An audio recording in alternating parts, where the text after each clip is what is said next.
waxaan jecel nagib soo jeed taliya waxaan jecelahay ugu horeyn inaad nooga waranto balaarik taliya waxaan jecelahay inaad nooga waranto ugu horeyn arinkii wadooyinka ee dabcan imika qorshaha cusub aad ku soo kordhiseen sidaad u aragtaa bismillaahir rahmaanir rahiim taliya qaybta galbeedka hoggaanka birmadka iyo bahda warbaahinta dhammaantiin waxaan ku salaamayaa salaanta islaamka haddii aan ka jawaabo su'aasha qaabka maanta loo sameeyey gaadiidka iyo wadamaristu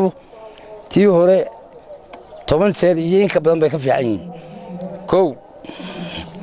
waxaa yaraaday saxmadii iyo baabuurtii aan kala helaynin waddada inay maraan laba shilalkii dhacayay oo baaba'ay ama ku soo koobmay wiigii hal mar in shil ka dhaco magaalada saddex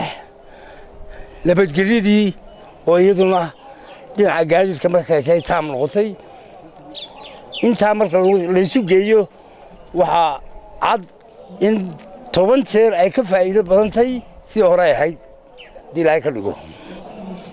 waxaan ku soo gabagabeynayaa qorshahaasi waa fiican yihiin in la wado in la hirgeliyo annagu ciidan ahaanna diyaar baanu u nahay waana wadnaa hawsha waan gartay taliya su'aal baan jecelahay inaan ku raacsan maanta waxaa la sheegayay say nagu maqaalada mudaharaad yar inuu ka dhacay magaalada sidaad u aragtaa waxba kama dhicin magaalada annagaa joognay saddexdina noo calamo yar wartaba ay ahaayeen saddexdiina waanu qabannay calamadiina gaarigayga saarayeen marka wax dhibaatayna ma jira waa nabadgelyo